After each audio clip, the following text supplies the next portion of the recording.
3 دفعہ استغفار، 1 دفعہ درود شریف پڑھ کے اپنے دلوں کی طرف متوجہ ہو جائیں، دل کے کانوں سے بات کو استغفر اللہ تعالی ربی من کل ذنب واتوب الیہ، استغفر اللہ تعالی ربی من کل اللهم صل على سيدنا مولانا محمد عبدك ونبيك وحبيبك ورسولك النبي الأمي وعلى آله وبارك وسلم.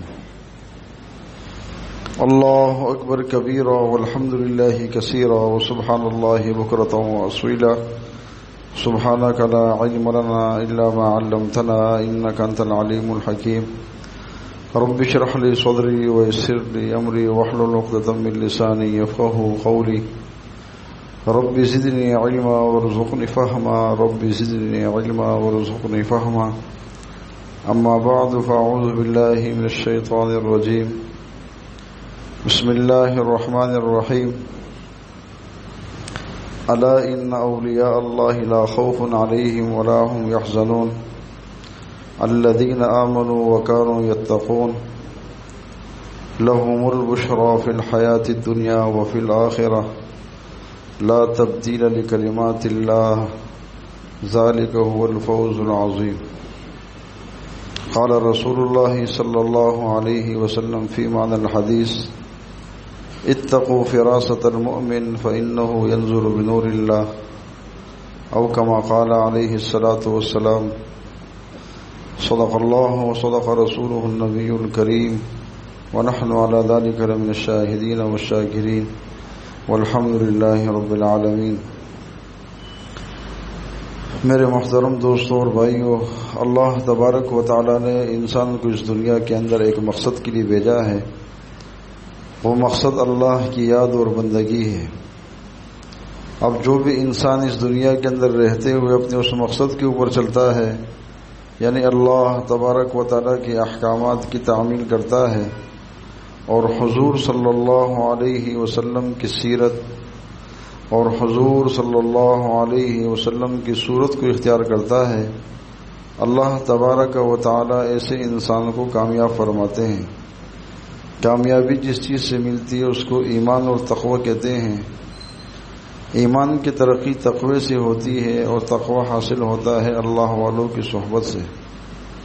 یہ انسان خود متقی نہیں بن سکتا، اور تقوی ہی جو ہے اس کائنات کی روح ہے. اس لیے کہ اگر ایک بندے کے دل کے اندر اللہ کا ڈر اور اللہ کا خوف نہیں ہے، وہ جو چاہے کرتا ہے. ڈر اور خوف ایسی چیز ہے کہ جو انسان کو سفر سے روک دیتی ہے. بعض ایسے لوگ ہوتے ہیں کہ وہ ہوائی جہاز میں سفر نہیں کرتے، ان کو ڈر لگتا ہے.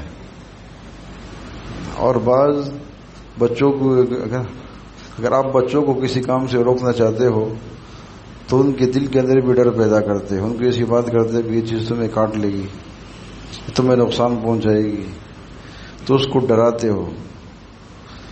تو اللہ تبارک و تعالیٰ کی کامل محبت انسان کے دل میں اس وقت تک آ نہیں سکتی جب تک انسان صحیح معنوں میں کامل طور پہ دین پہ نہ چلے اور اللہ کے نافرمانی سے اپنے آپ کو نہ روکے.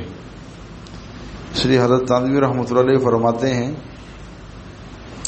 کہ جس بندے کے اندر جس جانور کی جو صفت ہوگی نا،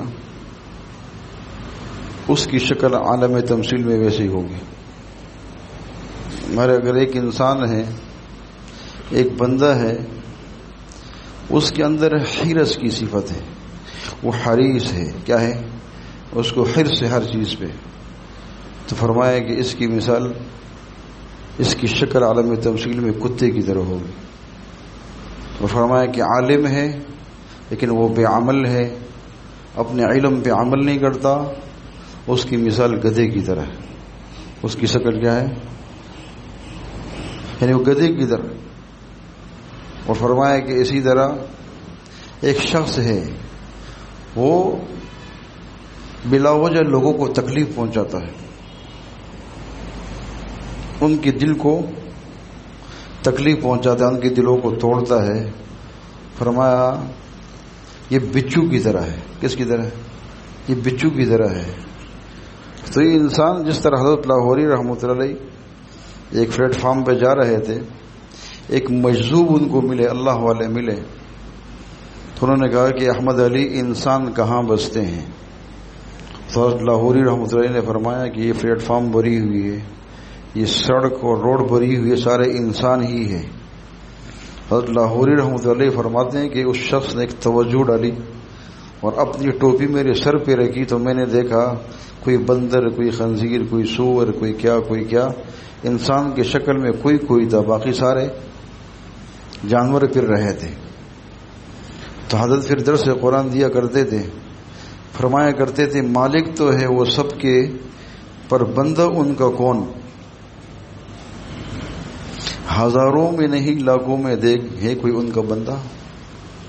اصل میں بندگی اللہ کو پسند ہے، اور آج جو امت پہ جو بگاڑ آیا ہوا ہے اجتماعی طور پہ ہم لوگ بندگی سے ہٹے ہوئے ہیں۔ اس لیے فرمایا کہ یہ چیزیں جو ہے نا استغفار کی کثرت ہو اور معاملات کی درستگی، اس کے اندر جو کمی کوتاہی ہوتی ہے، حقوق العباد اور حقوق اللہ، اس کے اندر جب انسان کوتاہی کرتا ہے تو یہ بہت پیچھے ہٹ جاتا ہے۔ ایک بندہ صحیح راستے پہ چل رہا ہوتا ہے، اس کے اوپر برکات بھی کھلتی ہے، اس کے اوپر روحانیت بھی ہوتی ہے، اور دربار رسالت سے بھی اس کے اوپر فیض آ رہا ہوتا ہے، وہ فیض رک جاتا ہے، اس کی وجوہات ہوتی ہے۔ ایک انسان کہتے کہ بھائی میرے اوپر آج کل سب سے بڑا جو مسئلہ لگتا ہے ہمارے اوپر جادو ہے۔ جادو نہیں، سستی، غفلت اور کوتاہی۔ کسی پر جادو کیا کر سکتا؟ جادو نے آپ علیہ السلام کی اعمال کے اندر جو کاری نبوت میں اس میں کوئی خلل نہیں ہو سکتا، جسمانی طور پہ ہوتی ہے، لیکن روحانی اس کے اعمال، یہ قرآن مجید کی تلاوت، یہ خود جادو کا توڑ ہے، یہ نظر کا بھی توڑ ہے، آپ کی دعائیں یہ خود جادو کا توڑ ہے۔ اس لیے کہ ہماری اپنی سستی اور کوتاہی ہے۔ جب انسان مجلسوں سے دور ہوتا ہے اور غفلتوں کا شکار ہو جاتا ہے، پھر طرح طرح کے وسوسے انسان کے دل میں آتے ہیں۔ اس لیے حدیث میں آتا ہے کہ جب انسان اللہ کی یاد سے غافل ہو جاتا ہے، شیطان ایک طرف چونچ لگا ہے، اس کے دل کے کونے پہ بیٹھا ہوتا ہے، وہ اپنے سونڈ کی طرف وہ چونچ اس کے دل پہ مارتا ہے، وسوسے اور خیالات پیدا کرتا ہے، وہ وسوسے اور خیالات اس کے دماغ پہ چل جاتے ہیں، اس لیے کہ دلوں سے اٹھتے ہیں، دماغوں کی طرف جاتے ہیں، پھر وہ انسان وسوسوں میں پڑا رہتا ہے۔ تو یہ اللہ کا ذکر جو ہے، اس سے فکر کی گندگی دور ہوتی ہے۔ آج ہمارے جو فکر ہیں وہ کیا ہے؟ وہ زنگ آلود ہو چکے ہیں، اور اس کے لیے جو اکثیر ہے وہ اللہ کا ذکر ہے۔ آج ہمارے دلوں پہ دنیا کی محبت ہے، اولاد کی محبت ہے، ہر چیز کی محبت ہے، لیکن وہ اس کے ساتھ ساتھ اللہ کی محبت نہیں ہے۔ دنیا کے اندر آج مسلمان کیوں پٹ رہے ہیں؟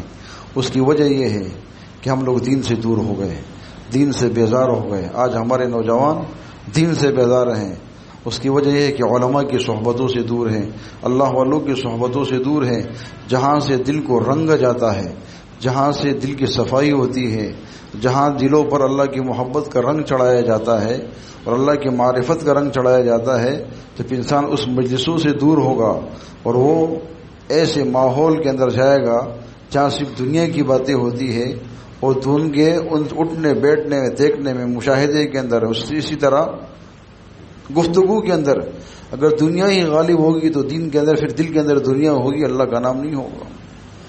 اس لیے ہمارے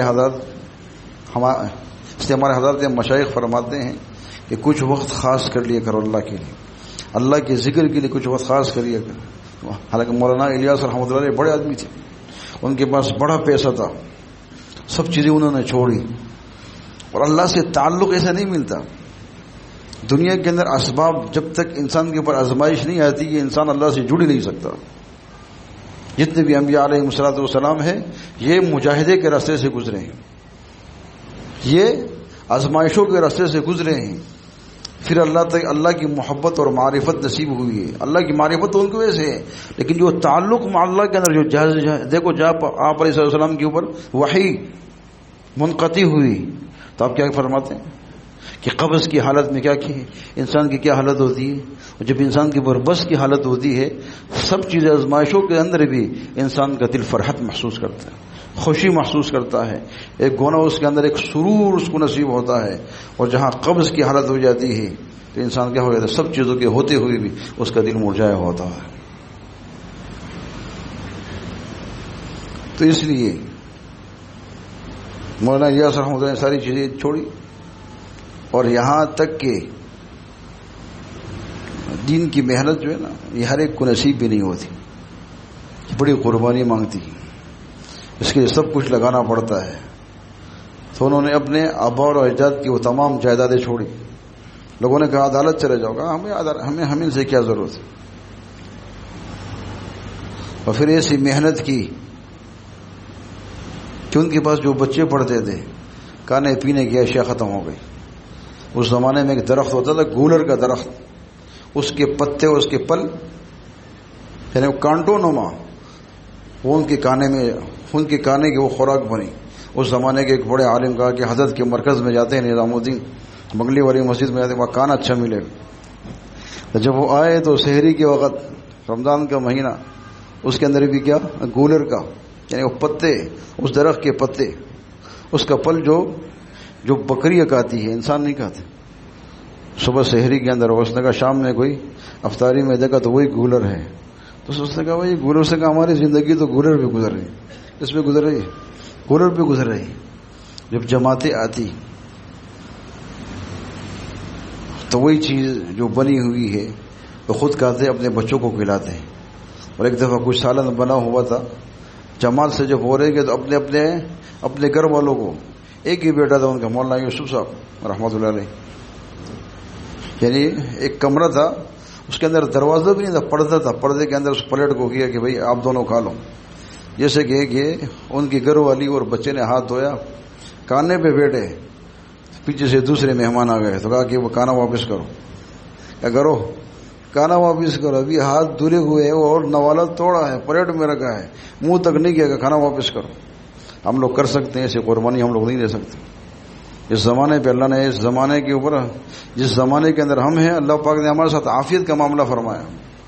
ہم تو دور سے ڈر جاتے ہیں مہمانوں سے۔ اس نے جو کھانا ہے واپس کرو۔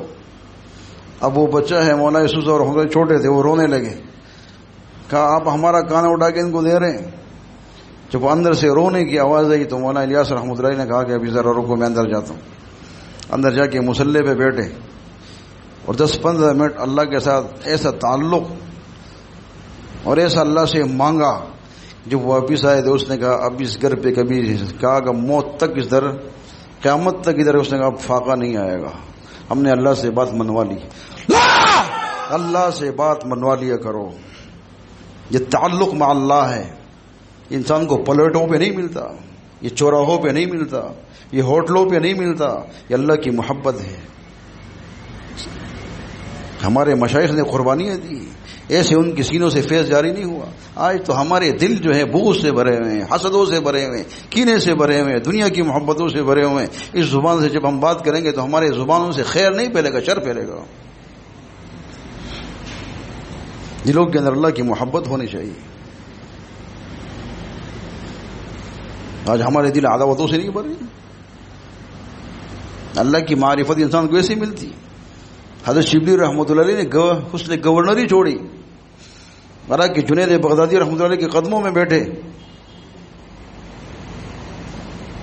اور 6 سال تک ان کو، 1 سال تک ان کو کہا کہ جاؤ کسی گندک کی دکان پہ بیٹھو، اس لیے کہ اکڑ ہے، تم گورنر تھے، اور گورنر جو ہے اپنے ناک پہ مکھی نہیں بیٹھنے پہ، یعنی اپنے ناک پہ مکھی نہیں بیٹھنے دیتا۔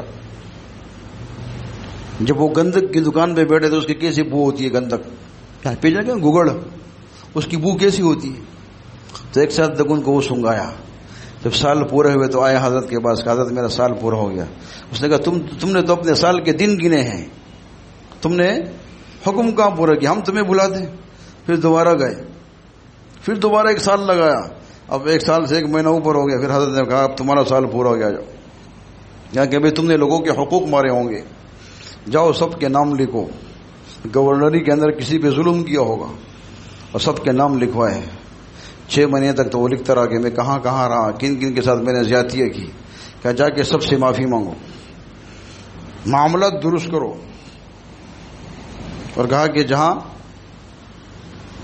ان کے حقوق ادا کرو، اگر حقوق ادا نہیں ہوتے تو اپنے ان سے حقوق معاف کروا کے آؤ۔ پھر ان سے جو ہے بھیک منگوائی گئی جاؤ یہ کشکول اٹھاؤ، کیا کرو؟ بھیک مانگو۔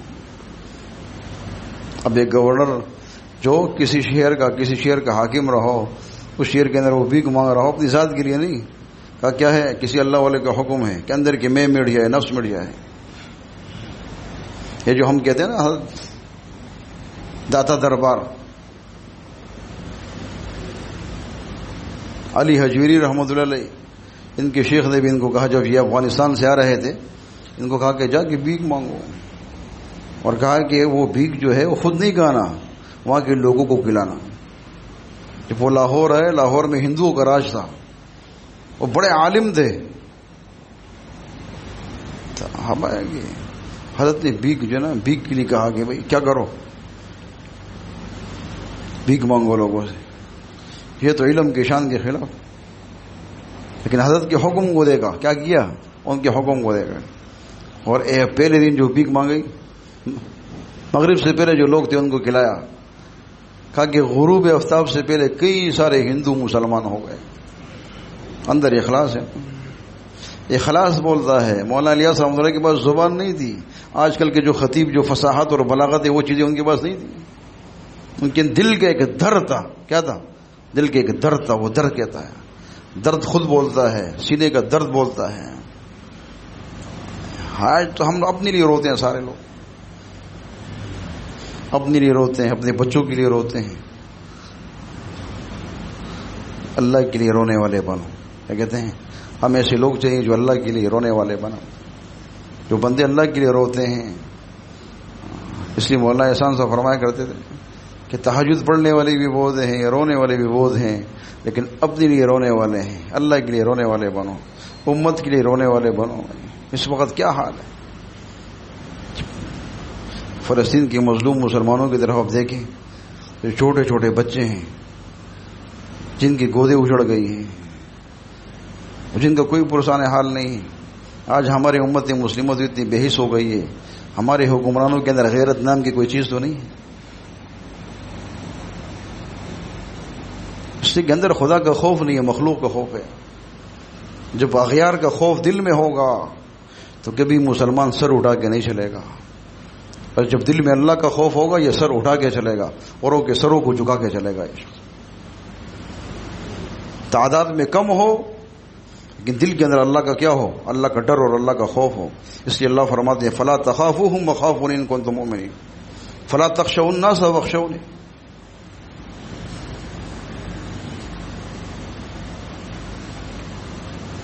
تو جتنے بھی ہمارے اکابر جنہوں نے محنتیں کی ہیں اور پورے عالم کے اندر اسلام کے جھنڈے گاڑے ہیں، انہی خانقاہوں سے یہ لوگ اٹھے۔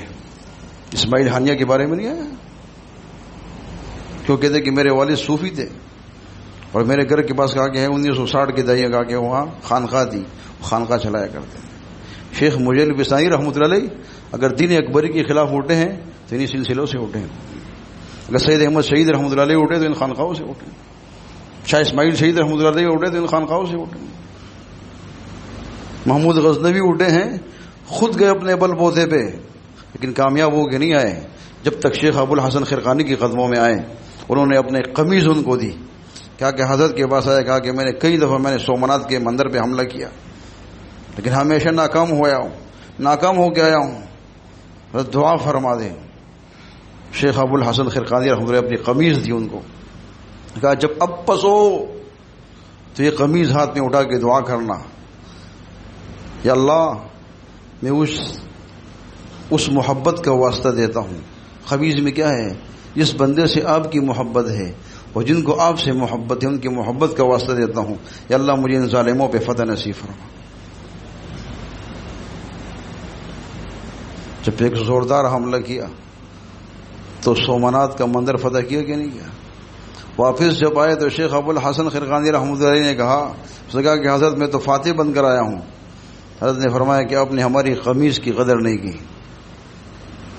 اس نے کہا کیسی قمیض کی قدر نہیں کی؟ میں نے دعا کی، دعا قبول ہو گئی۔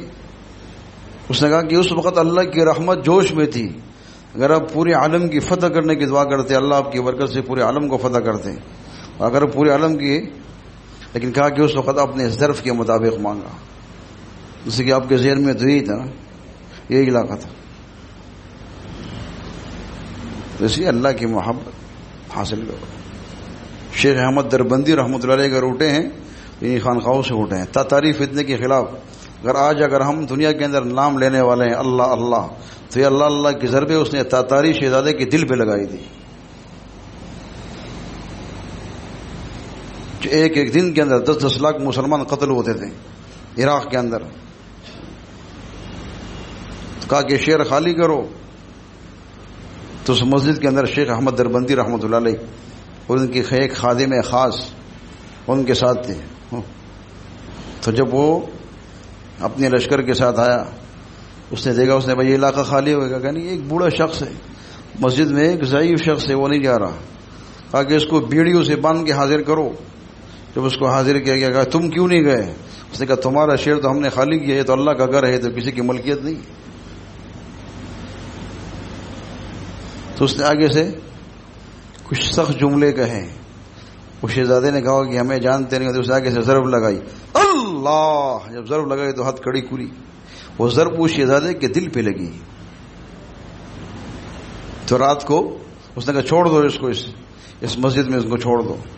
رات کو ملنے کے لیے آیا کرتا تھا. یہ اللہ کے نام کے ضربوں کی تاثیر ہے. آج ہمیں کیا پتا، آج ہمیں ہر چیز کی حلاوت، ہر چیز کا ذائقہ بتا سکتے ہیں، لیکن اللہ کے نام کی حلاوت کا ذائقہ نہیں بتا سکتے.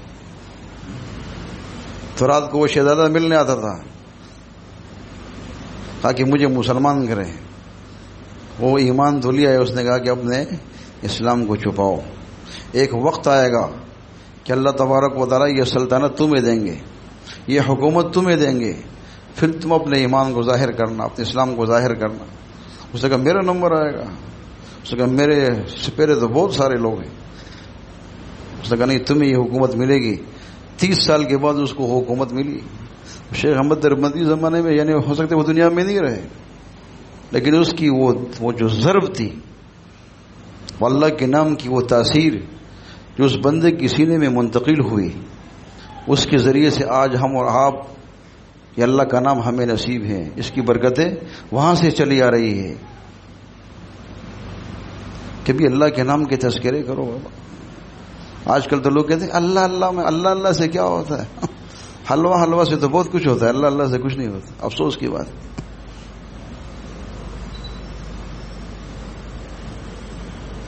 تو جس نے یہ ذائقہ چکھا نہیں، اس کو کیا پتا.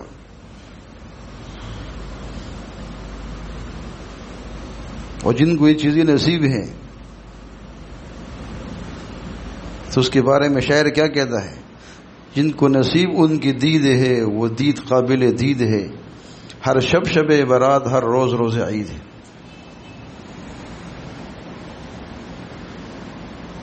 بے اس نظر کی تاثیر ہوتی. مرزا بے عدل ایک شخص تھا، ایک شاعر تھا جو اشعار لکھا کرتا تھا، حمد لکھا کرتا تھا، اور رسول اللہ علیہ وسلم کی نعتیں لکھا کرتا تھا. ان کی وہ کتاب خراسان میں، ایران میں، اچھا یا افغانستان میں کسی عالم کے ہاتھ لگی. انہوں نے وہ اشعار پڑھے تو بڑے متاثر ہوئے کہ اس کی تحریر کے اندر اتنی تاثیر ہے، تو اس کی زیارت کے اندر کیا تاثیر ہوگی. وہ وہاں سے اٹھ کے آئے، ایران سے، افغانستان سے اٹھ کے آئے اور دہلی پہنچ. دیکھا کہ وہ مرزا بے عدل جو ہے وہ کسی حمام خانے کے اندر اپنی داڑھی منڈا رہا ہے، اور ان کے مداحین پیچھے بیٹھے ہیں. تو جب وہ آئے، اس نے ایک نظر دیکھی اس کو. اس نے کہا کہ وہ آغا صاحب کہاں ہیں؟ یہ جو ادھر کی پٹی والے لوگ ہیں نا، یہ محترم شخصیت کو آغا کہتے ہیں، درن سڑے. تو جب وہ آئے تو اس نے کہا کہ وہ آغا صاحب کہاں ہیں؟ اس نے کہا وہ تو حجام خانے کے اندر اپنی داڑھی منڈا رہا ہے. جب وہ اس کے پاس گئے تو اس نے اس کو دیکھا. اس نے کہا کہ آغا تو ریشمی تراشی. کیا کہا؟ کہ بڑے تو داڑھی منڈاتا ہے. تو اس نے آگے سے کہا ریشمی تراشم کسیرا دل نمی خراشم. کہا میں داڑھی تو منڈاتا ہوں لیکن کسی کا دل نہیں توڑتا. اپنے پورے مجمع کے اندر مجھے کہا آپ نے میرا دل توڑا ہے. تو وہ شخص صاحب بصیرت تھا. اس نے کہا خبیث تو دل رسول میں خراشی. کیا کہا؟ تو کسیرا دل نمی خراشی، تو دل رسول میں خراشی. تو کہتا ہے کہ میں کسی کا دل نہیں توڑتا، تو رسول اللہ علیہ وسلم کا دل توڑ رہا ہے. جب اس نے آگے سے یہ بات کہی تو چوٹ پڑی اس کے دل پہ، اپنی کرسی سے نیچے گرا، بے ہوش ہوا. جب ہوش میں آیا تو اس نے اس نائی سے کہا کہ بس اب چھوڑ دو، یہ پورا آدھا طرف صاف ہے. کہا کہ آگے ہاتھ نہیں لگانا. اور اس مولوی صاحب سے کہا جزاک اللہ چشمم باز کر دی، مرا جانے جا ہمراز کر دی. اللہ آپ کو جزائے خیر دے کہ آپ نے میرے دل کی آنکھیں کھول لی اور آپ نے ہمیں اللہ سے ہمراز کر دی. تو اللہ کی محبت ہے، اللہ کی محبت حاصل کرو. تو اس کے ہدایت کے فیصلے کہاں سے ہوئے؟ دہلی میں بیٹا ہے اور ان کی ہدایت کے لیے لوگ کہاں سے ہیں؟ ایران اور خراسان سے. تو اللہ تبارک و تعالیٰ جس کو اپنی طرف کھینچتے ہیں اس کے لیے ایسے اسباب پیدا فرما دیتے ہیں. تو ہمیں چاہیے کہ بھائی ہم مجلسوں کی قدر کریں. اس لیے ہمارے حضرت شیخ رحمۃ اللہ علیہ فرمایا کرتے تھے کہ ایک مجلس کا ناغہ، فرمایا کہ مجلس کا ناغہ جو ہے یہ روح کا فاقہ ہے. انسان بہت پیچھے چلا جاتا ہے، وہ کیفیت سلب ہو جاتی ہے. کہا کہ جس طرح موبائل کی بیٹری ہوتی ہے نا، ایک دن کے بعد یہ بیٹھنا شروع ہو جاتی ہے، اور جب یہ 20 پہ جاتی ہے پھر یہ لال بتی لگاتی. اور ہم تو لال بتی سے بھی گزر جاتے ہیں. جب موبائل بند ہو جاتی ہے پھر آتے ہیں. کیا موبائل جب بند ہو جاتی ہے پھر وہ بیٹری جب ایک دم بیٹھ جاتی ہے پھر اٹھنے کا نام نہیں لیتی. تو اس لیے ہمارے حضرت شیخ رحمۃ اللہ علیہ فرمایا کرتے ایک مجلس صبح ہونی چاہیے، ایک شام کو ہونی چاہیے. فتنے کا زمانہ ہے، کم سے کم ہفتے میں ایک مجلس کے اندر انسان کیا ہے جب وہ آئے تو استغفار پڑھتا ہوا ہے، اور اللہ تبارک و تعالیٰ سے دعا کرے اللہ میرے ان گناہوں کو معاف کر دے، اور میں جس مقصد کے لیے جا رہا ہوں یا اللہ آپ کو پانے کے لیے جا رہا ہوں، اللہ مجھے اپنی محبت بھی نصیب فرما، اپنی معرفت بھی نصیب فرما، اپنا تعلق بھی نصیب فرما، اور اپنے ذات یاری سے ہمارا جوڑ ہمیشہ برقرار رکھ. یا اللہ ہمیں اپنے نفس اور غیر کے حوالے نہ فرما. یہ دعا کرتے ہوئے اللہ تبارک و تعالیٰ ہمیں ان باتوں پہ عمل کرنے کی توفیق نصیب فرما.